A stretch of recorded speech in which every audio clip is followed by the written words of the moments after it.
Virus, pox, adenovirus y parvovirus.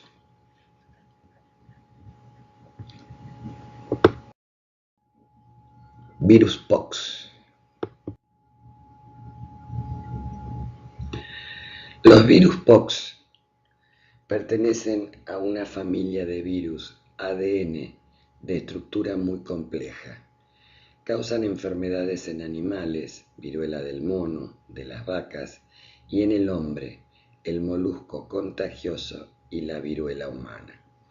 Fueron los primeros virus para los cuales existió un tratamiento preventivo, la variolización y posteriormente la vacunación contra el virus variola o viruela.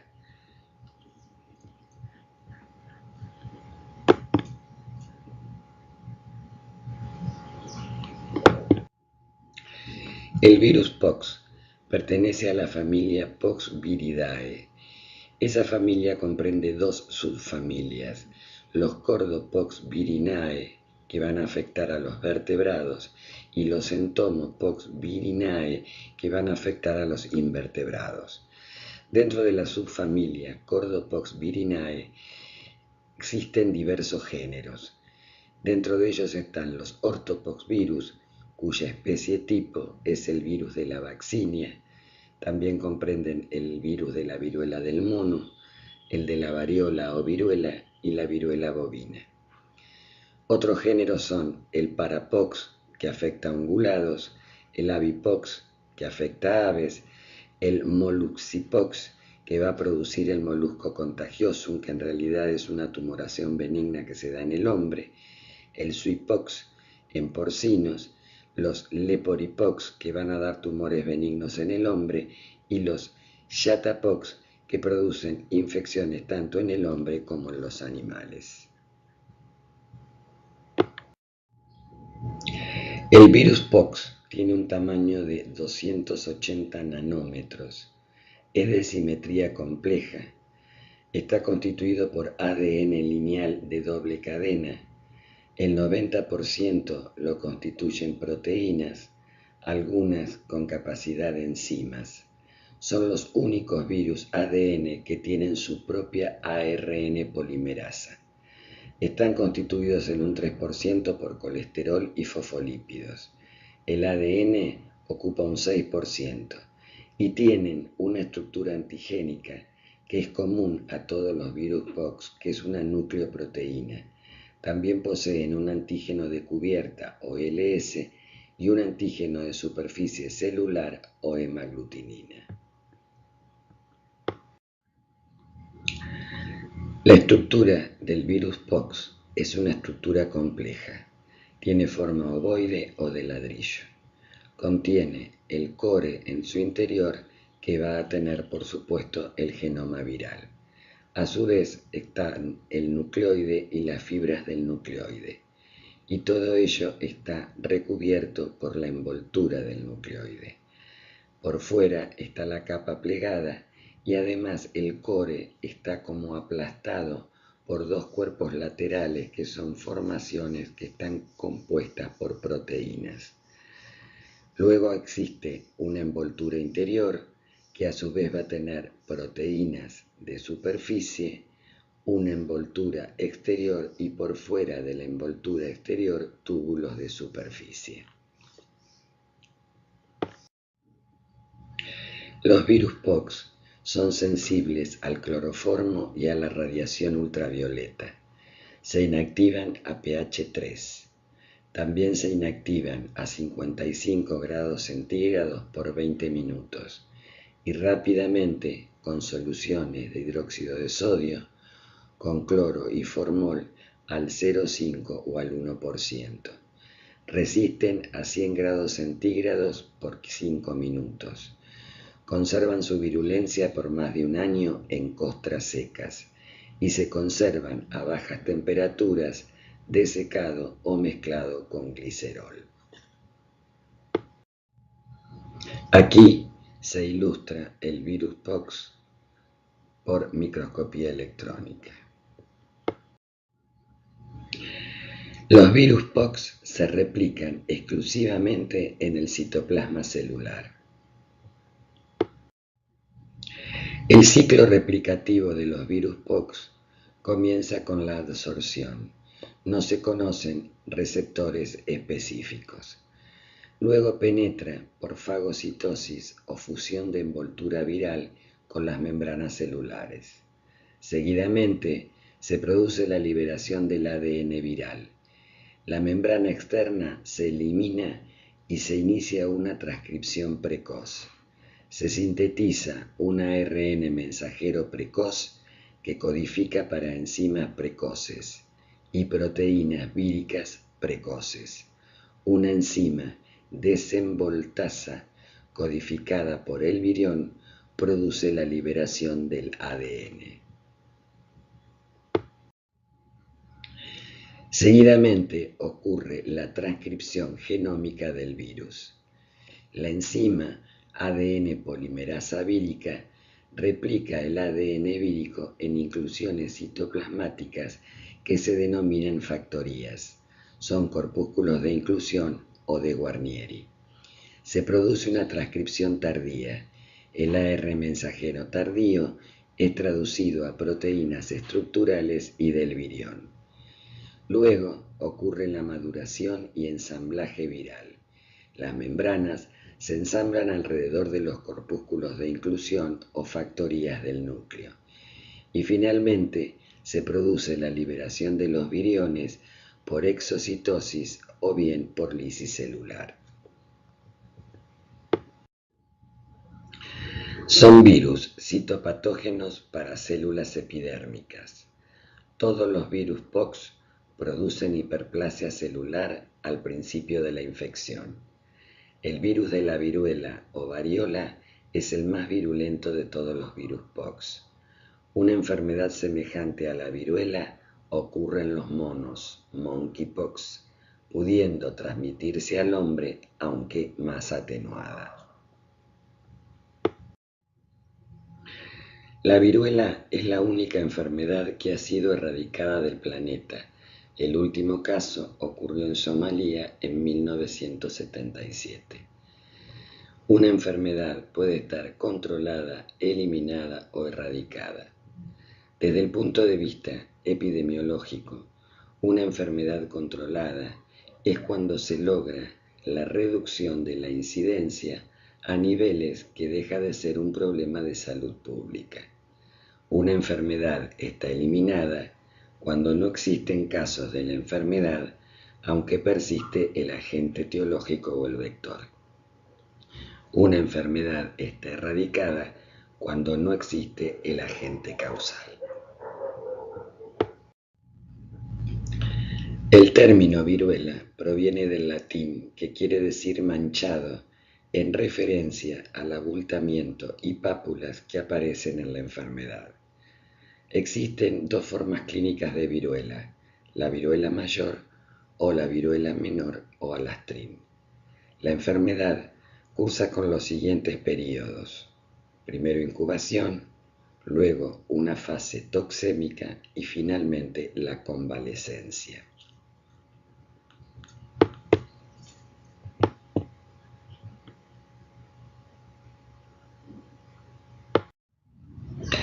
El periodo de incubación de la viruela es de 12 días. El virus penetra por la vía respiratoria superior. Multiplica en mucosa de las vías respiratorias superior y ganglios regionales y ocasiona la primer viremia. A partir de allí hay diseminación a vaso, hígado y pulmones. Se origina la segunda viremia, es decir, ya estamos en la fase toxémica que dura 14 días. En esta fase hay diseminación a piel, con multiplicación en las células dendríticas, y aparece la erupción macular generalizada. Primero forma una pápula, luego una vesícula, luego pústulas que se necrosan. Y el periodo de convalescencia, que dura semanas, se caracteriza por la presencia de costras y luego la aparición de la cicatriz. Primero aparece la erupción en lengua y en boca, que son manchas rojas. Esto Va seguido de erupción en la piel, que aparece primero en la cara, sigue por brazos, piernas y luego toma pies y manos. Al tercer día aparecen las pápulas.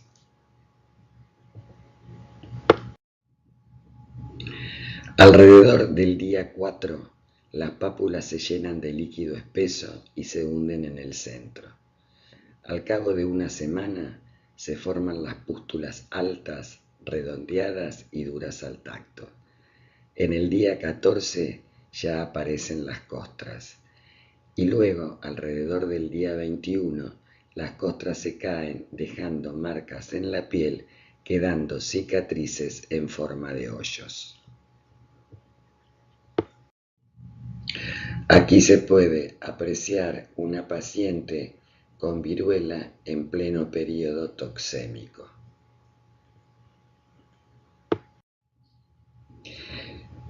Aquí se ilustran pacientes en los cuales ya el virus de la viruela ha pasado a tomar manos y pies, es decir, que ya están cursando el tercer día de la enfermedad con la aparición de las pápulas. Todos los virus POX comparten un antígeno común denominado nucleoproteína, lo que ha permitido que el virus de la vaccinia pueda proteger contra el de la viruela y todas las infecciones por ortopoxvirus.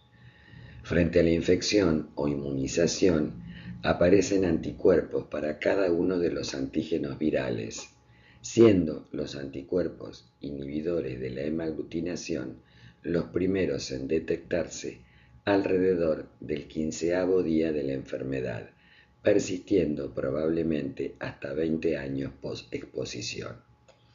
Luego de la tercera semana post-infección, se puede detectar hipersensibilidad retardada e inmunidad celular. El diagnóstico de la viruela se puede hacer por biopsia de las células epidérmicas y tinción con método de Gibson, que es una impregnación en plata. Se puede realizar la visualización de los corpúsculos eosinófilos de Guarnieri. También se puede hacer aislamiento e identificación viral por inoculación de sangre o material de lesiones cutáneas en membrana corioalantoidea de embrión de pollo e identificación del virus por técnicas inmunológicas. También se puede hacer PCR o bien detección de anticuerpos en suero mediante técnicas inmunológicas o bien microscopía electrónica de células epidérmicas.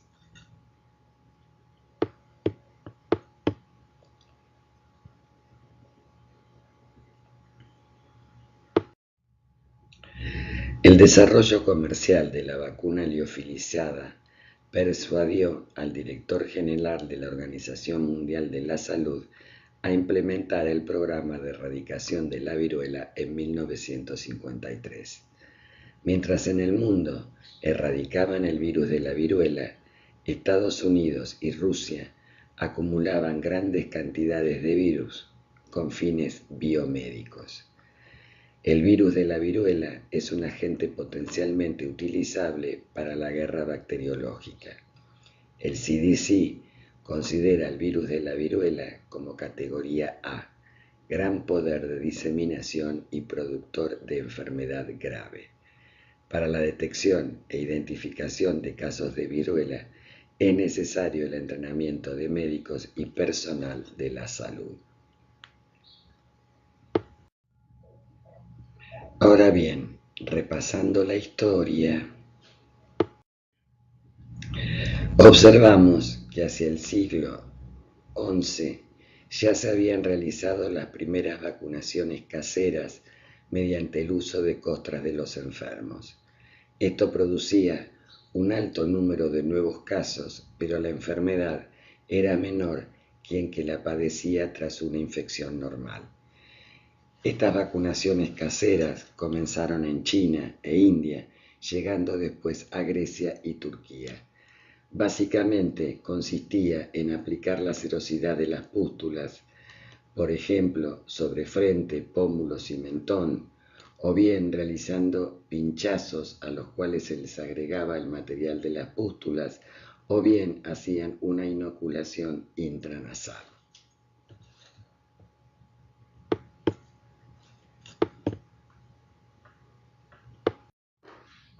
Esta mujer, conocida como Lady Mary, y que estaba casada con el embajador de Inglaterra en Turquía, y quien había padecido la viruela y tenía los rastros de la enfermedad en su cara, ni bien llega a Turquía, hace variolizar a su hijo de 3 años.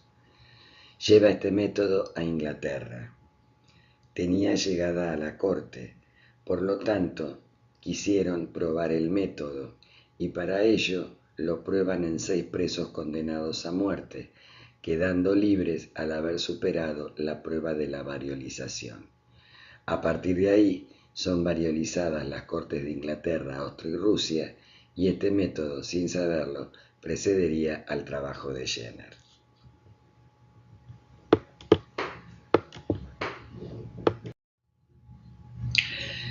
Edward Jenner nació en Berkeley, se trasladó a Londres donde se recibió de médico y luego regresó a su ciudad natal.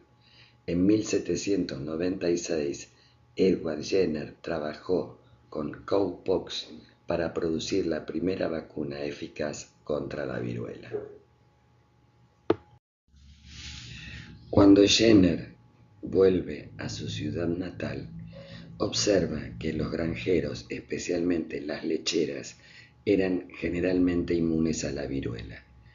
Postuló que el contacto de las lecheras durante el ordeño con el pus de las ampollas de las vacas, que contenían el virus de la viruela bovina, una enfermedad similar a la viruela pero mucho menos virulenta, quedaban protegidas contra la viruela.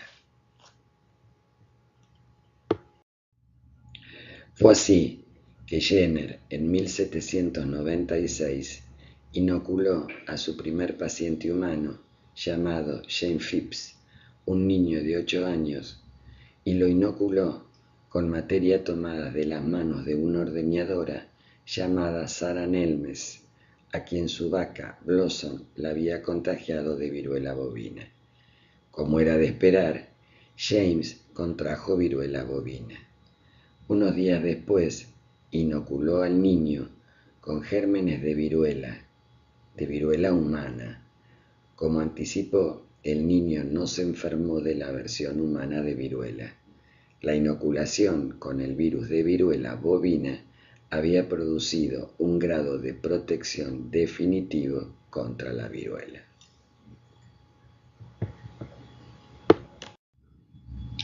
Aquí vemos una representación de cuando Jenner procede a inocular al niño de 8 años con el material obtenido de una pústula de la ordeñadora. Un año después, Jenner, en 1797, presentó el estudio ante la Royal Society describiendo su experimento. Jenner no podía explicar la razón por la cual el método era efectivo, pues aún no se conocía la inmunología.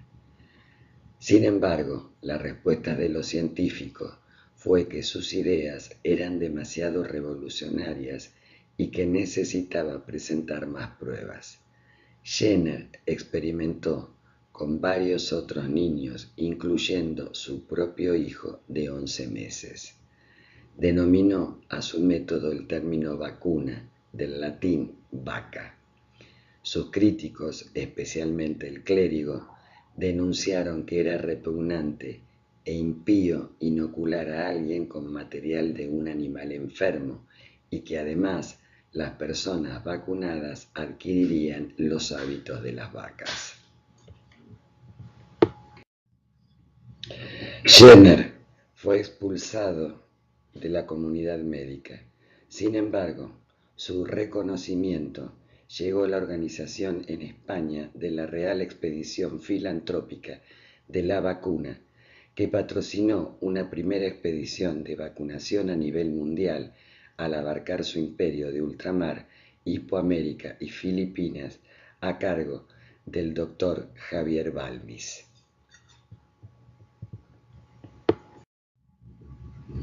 La expedición de Balmis tenía como objetivo que la vacuna de la viruela alcanzase todos los rincones del Imperio español. Para ello, y para poder llevar la vacuna, embarcaron en La Coruña 22 chicos huérfanos entre 3 y 9 años. Llevaban la vacuna en sus cuerpos. Durante 10 días siguientes a la inoculación de la vacuna, se formaba en el brazo una pústula. Si en ese período se pinchaba la pústula e inmediatamente con la misma aguja se pinchaba el brazo de otro niño, la vacuna se transmitía de brazo en brazo.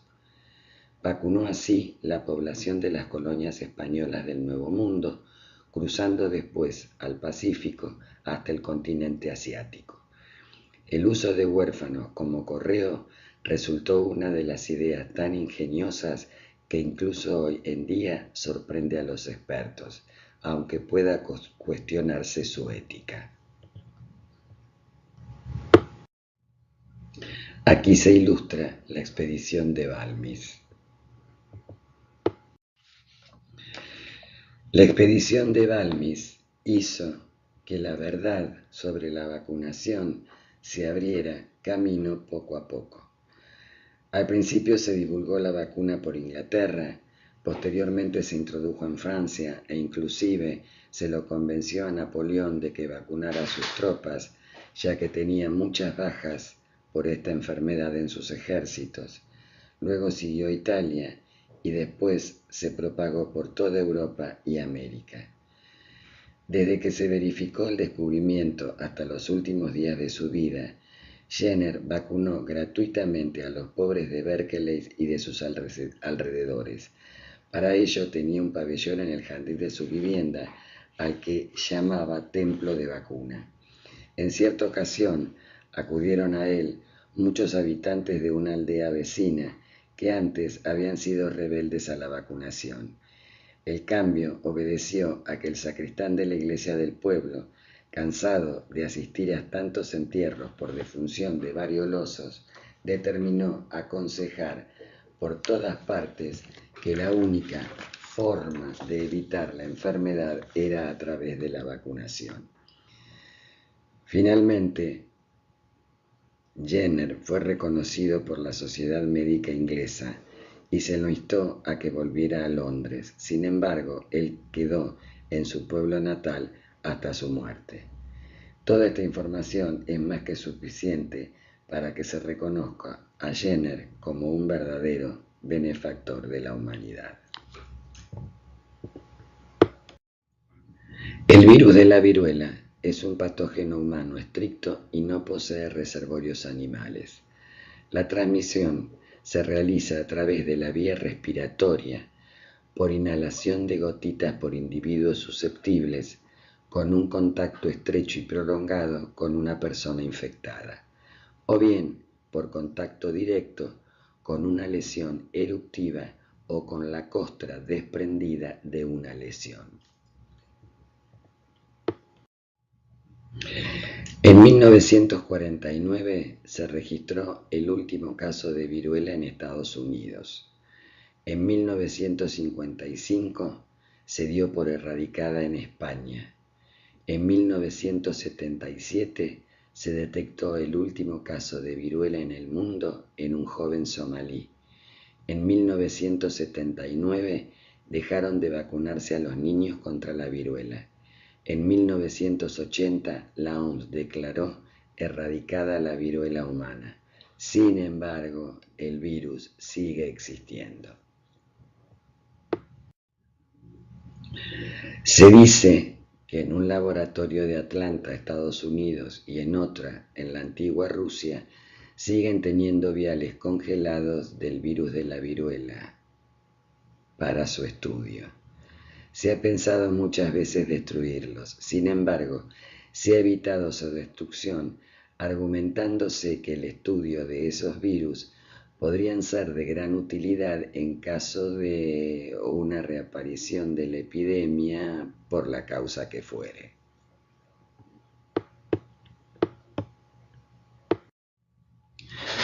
La destrucción de los virus almacenados en reserva, primero en 1999 y posteriormente en 2002, se ha retrasado en un intento de desarrollar investigaciones en el caso de un eventual rebrote de la enfermedad por el uso delictivo del virus. Y una de las causas que podrían hacer reaparecer el virus es el bioterrorismo.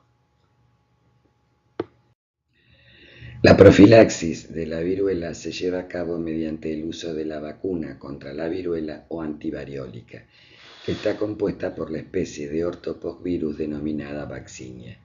Se administra con una aguja especial bifurcada diseñada para contener en su punta una pequeña cantidad estándar de suspensión de virus vivus para la inoculación. Se pincha repetidas veces en la piel sobre el deltoides o el tríceps con suficiente fuerza para que aparezcan unas gotas de sangre tras unos segundos. Luego de 2 a 5 días, aparece una pápula en el punto de vacunación que evoluciona a vesícula, luego a pústula entre 8 a 10 días y posteriormente aparece una costra que se desprende entre los 14 a 21 días. Queda una cicatriz permanente en el lugar de la inyección. La vacuna debe aplicarse a los contactos antes de los 3 días de la exposición. La inmunidad protectora aparece entre el 7º y 10º día posvacunación. Actualmente, la vacuna antivariólica no está incluida en el calendario oficial.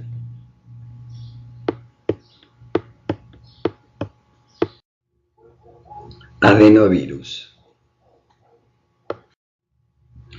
La familia Adenoviridae comprende varias especies de origen humano y animal que están ampliamente distribuidos en la naturaleza. Se aislaron en 1953 a partir de tejido adenoidal y amigdalino. Son infecciones que ocasionan gran morbilidad y escasa mortalidad, y las infecciones que producen pueden ser de tipo respiratorias, oculares, intestinal, genitourinarias, neurológicas y cardíacas. Los adenovirus pertenecen a la familia Adenoviridae, que tiene 2 subfamilias, Mastadenovirus, que son virus que infectan a los mamíferos, y Aviadenovirus, que son virus que infectan a aves y anfibios.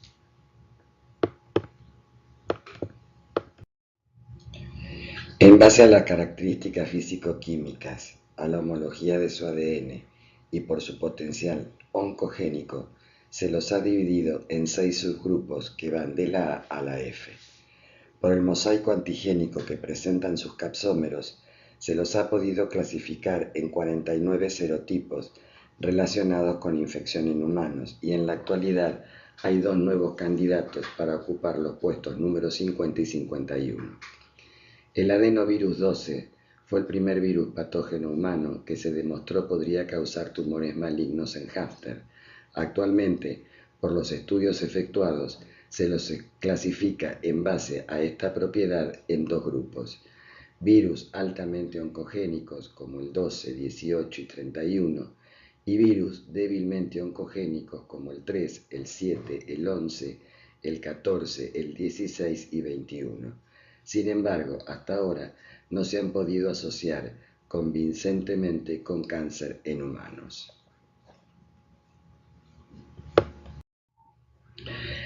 El adenovirus presenta un genoma compuesto por ADN bicatenario lineal, protegida por una nucleocápside de simetría icosaédrica formada por 240 capsómeros hexagonales llamados exones, que ocupan las caras y aristas, y 12 pentagonales llamados pentones, que se ubican en los vértices.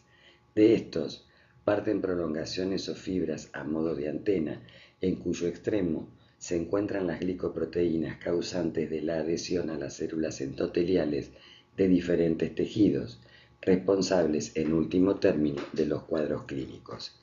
Las glicoproteínas terminales son las responsables de su capacidad hemaglutinante usada en la identificación y clasificación de este patógeno. Miden entre 65 y 80 nanómetros, carecen de envolturas, es decir, son virus desnudos, que le confiere la propiedad de ser resistente a los agentes externos y, en condiciones de pH adverso bajo, pueden sobrevivir por tiempo prolongado fuera del cuerpo. Esto también explica la infección intestinal, ya que resisten el pH ácido. Antigénicamente, los exones tienen antígenos comunes a todos los miembros de la familia y otros específicos, es decir, presentan un mosaico antigénico. Los pentones tienen antígenos comunes a la familia. Aquí hay una ilustración que muestra cómo las glicoproteínas son causantes de la adhesión a las células endoteliales de los diferentes tejidos. El ciclo replicativo de los adenovirus puede dividirse en una fase temprana y una fase tardía. Lo que primero ocurre es la adsorción por fibras a los receptores celulares. Luego, la penetración, que es a través de endocitosis, y se forman fagolisosomas. Luego se produce la liberación del ADN viral, con rotura de las vesículas endocíticas, y la cápside es liberada al citoplasma y luego transportada al núcleo. En su ingreso al núcleo dejan muchas proteínas en el citoplasma. Acto seguido ocurre la transcripción temprana, es decir, la síntesis de ARN viral a partir de los templados o moldes de ADN viral. Inmediatamente después ocurre la replicación del ADN viral, de manera semiconservadora. Luego ocurre la transcripción de ARN tardíos. Estos son transportados del núcleo al citoplasma. Codifican para la mayoría de las proteínas estructurales del virión. Las proteínas estructurales son transportadas al núcleo, donde se produce el ensamble y la maduración. Se piensa que el core ingresa en cáscaras vacías preformadas. Finalmente se produce la liberación de los viriones. La progenie viral es liberada generalmente por lisis celular. Los adenovirus pueden tener tres tipos de interacción con las células. Uno puede ser la infección lítica, cuando ocurre un ciclo de replicación completa y lleva a la muerte celular.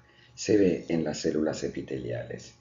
Una proteína temprana del virus estaría relacionada con el aumento de la sensibilidad de las células epiteliales a la destrucción por el factor de necrosis tumoral y otras citoquinas. Existen proteínas adicionales que alterarían la función celular aumentando la susceptibilidad a la lisis. Una de estas proteínas, denominada mortífera, sería importante para producir la lisis celular y la consiguiente liberación de los viriones.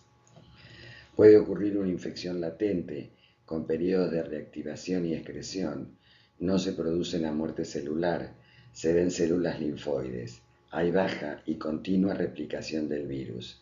Este estado de latencia, que puede persistir durante años, al parecer, ocurre porque actuaría una proteína temprana que fijaría a las moléculas HLA1 en el retículo endoplásmico e impediría su expresión en la membrana celular. Esto lleva a que no pueden ser reconocidas ni atacadas por los linfocitos T. Esta capacidad de evadir la respuesta inmune es vital para que se establezca la latencia. Y finalmente, pueden producir transformación oncogénica. Ocurre en los primeros pasos de la replicación viral y el ADN viral se integra al ADN celular y replica con él. No hay viriones infecciosos.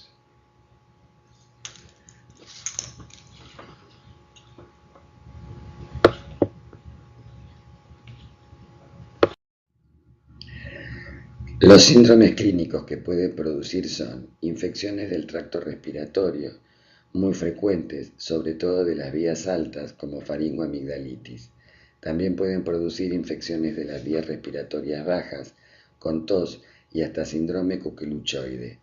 La bronconeumonía es el cuadro más grave. También pueden producir infecciones del tracto digestivo, como gastroenteritis viral, que es la segunda causa después del rotavirus. Infecciones oculares, con conjuntivitis sola o bien acompañada de una faringitis o de una queratoconjuntivitis, que es más grave y puede invadir córnea. Infecciones geniturinarias.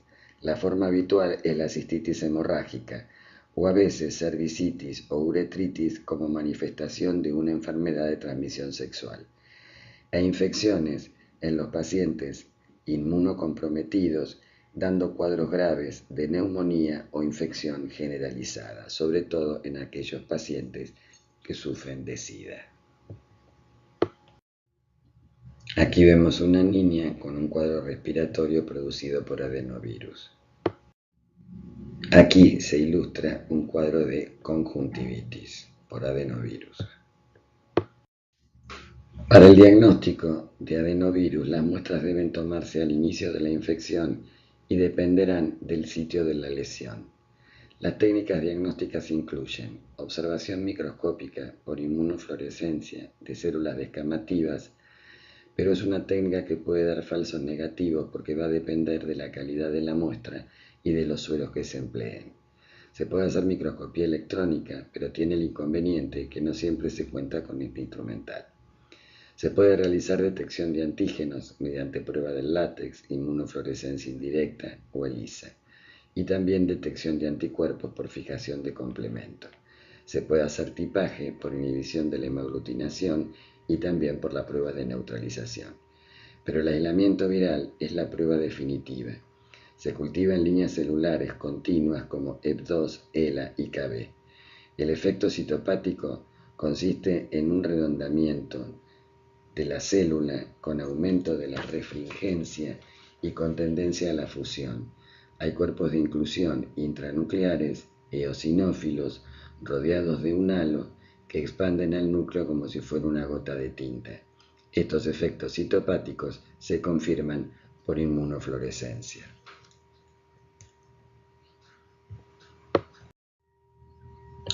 Aquí entonces se muestran las pruebas para detección de anticuerpos y las muestras para detección de antígenos.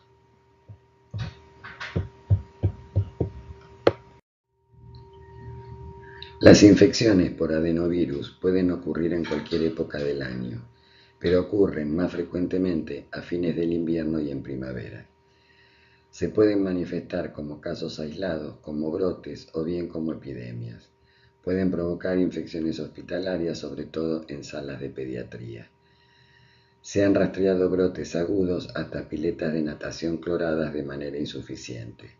Las conjuntivitis también pueden producirse por medicaciones oftálmicas o equipo médico contaminado, y el hacinamiento favorece la infección. Respecto de su profilaxis, es importante el lavado de manos para evitar la propagación por circulación directa.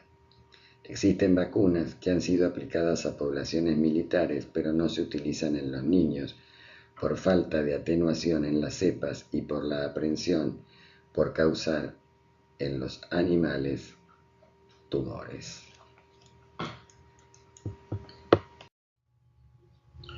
Parvovirus. Este virus fue descubierto en 1974 durante un estudio de evaluación de hepatitis B. Durante muchos años fue un virus en busca de una enfermedad.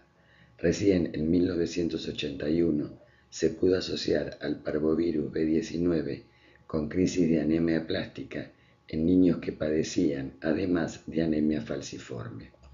Luego se estableció que este virus es el agente etiológico del eritema infeccioso, denominado también megaloeritema, quinta enfermedad exantemática, y es el parvovirus B19 el primer parvovirus asociado a enfermedad humana. La familia Parvoviridae, del latín parvo, pequeño, está compuesta por virus con ADN monocatenario.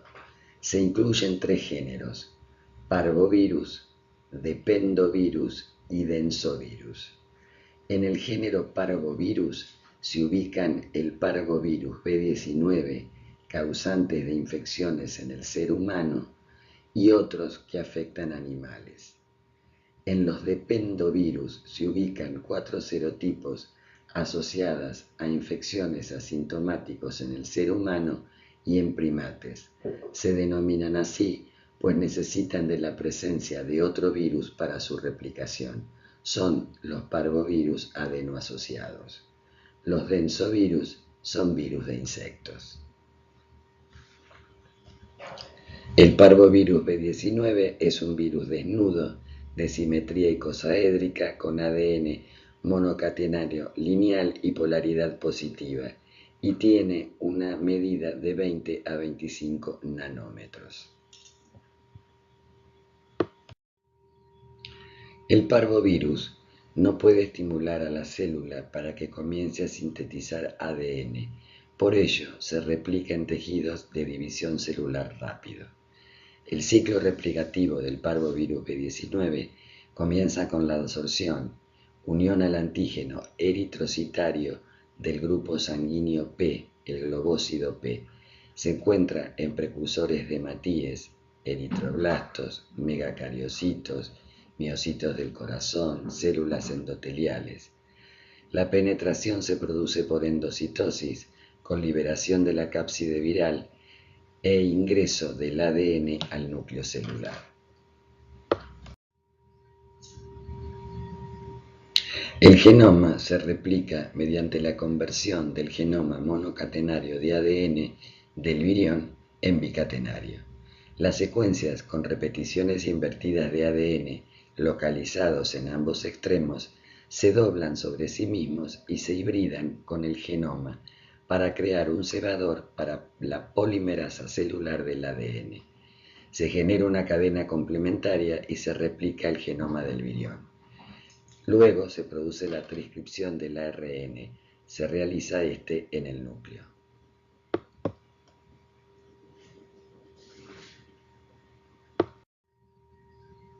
La traducción de proteínas se realiza en el citoplasma. Las proteínas víricas sintetizadas en el citoplasma vuelven al núcleo y se produce el ensamble de los viriones. Finalmente, la liberación de estos o de la progenie viral se realiza mediante lisis celular. El parvovirus B19 afecta solamente al ser humano, penetra por mucosa respiratoria y se replica solamente en aquellas células que están en mitosis. La replicación ocurre, como ya vimos, en el núcleo celular y será más eficiente en aquellos tejidos de división celular rápida, como es en el sistema hematopoyético. Al cabo de 7 días se produce la viremia con una carga de 10 a la 8, 10 a la 14 viriones. Si la infección se produce en una mujer embarazada, habrá infección por vía transplacentaria. Si no, luego de 10 días, hay ausencia de eritrocitos en médula ósea, con producción de anticuerpos y formación de complejos inmunes, que son los que llevan a la formación del eritema y de la artritis. El espectro de infección por parvovirus B19 es múltiple. Va desde casos asintomáticos, pasando por cuadros leves, con trastornos respiratorios indistinguibles de otras infecciones por vías respiratorias, llegando a cuadros severos, potencialmente fatales, en pacientes susceptibles como los portadores de anemia hemolítica. Las formas de presentación de la infección por el parvovirus B19 son el eritema infeccioso o megaloeritema o quinta enfermedad exantemática. La asociación de eritema infeccioso con el parvovirus B19 fue descrita durante una epidemia en una escuela primaria en Londres. El eritema infeccioso es común en niños entre 4 y 11 años. Luego de un periodo de incubación de 4 a 14 días, aparece en la cara un intenso eritema que es bilateral, simétrico y brillante, conocido con el nombre del signo de la cachetada. Este evoluciona en 1 o 4 días hacia el tronco y extremidades. Ocasionalmente es pruriginoso, se exacerba con el calor, pudiéndose presentar en ondas con una aparente desaparición de los síntomas y luego un rebrote después de la exposición al sol, baños calientes o actividad física. Generalmente hay fiebre al inicio y a veces síndrome prodrómico infeccioso. El virus se excreta por nasofaringe y orina, pero al declararse la enfermedad, la viremia desaparece y el niño no contagia más. La adenopatía puede ser única o múltiple, puede darse en adultos que no estén inmunizados, pero es mucho más leve y no existe el signo de la cachetada. En el adulto es común, cerca de un 80%, el compromiso articular, siendo este más severo. La afectación articular es generalmente simétrica, aguda y se ve más en mujeres. Esta afección puede aparecer antes o durante el eritema o bien ser la única manifestación de la enfermedad. Otro cuadro que puede producir es la crisis de anemia plástica. Esto se ve en pacientes con trastornos hemolíticos crónicos como anemia falciforme, en la que se necesita eritropoyesis sostenida para contrastar la falta de glóbulos rojos. El parvovirus B19 es capaz de producir anemia aguda, grave y a veces fatal. Infecciones persistentes en inmunocomprometidos. Esta puede conducir a una aplasia medular. Alteraciones y o muerte fetal. La infección materna durante el curso del embarazo puede originar una infección en el feto. La infección por parvovirus B19 puede tener mayor impacto que la rubiola en la morbimortalidad. Según el momento de la infección, se han observado abortos en el primer trimestre, mortinatos en el segundo y tercer trimestre, hepatitis, anemia e hidros fetalis. Al faltar glóbulos rojos se produce una lesión hipóxica del corazón, hígado y otros tejidos que provocan un edema intenso. El feto infectado desarrollará una crisis de anemia plástica que resulta en una falla cardíaca. Es en realidad más un virus embrionicida, ataca a las células que se dividen, más que teratogénico. Aquí vemos a una niña con el típico signo de la cachetada. Aquí vemos la evolución de la enfermedad cuando toma extremidades. El diagnóstico de parvovirus B19 es fácil si existe epidemia, pero resulta dificultoso en casos aislados o si el cuadro es inespecífico. El diagnóstico de certeza se realiza por métodos directos e indirectos. El aislamiento del virus en líneas celulares convencionales no es posible, pero sí se puede aislar en cultivo primario en células de médula ósea, en células hepáticas fetales, en células hematopoyéticas progenitoras y en células de leucemia megacariocítica. También se puede hacer el diagnóstico indirecto en base a la detección de inmunoglobulina M específica o de inmunoglobulina G por RIA o ELISA. También se puede efectuar la detección del antígeno B19 por RIA o ELISA. Puede intentarse hacer una PCR y también como última medida se puede hacer microscopía electrónica, sobre todo en casos de anemia. El parvovirus B19, como ya dijimos, se transmite por vía respiratoria. Es común la infección en la infancia. Tiene una incidencia mayor en primavera y verano y se presenta generalmente por brotes. Respecto de la profilaxis, es inespecífica y no existe vacuna ni terapias antivirales.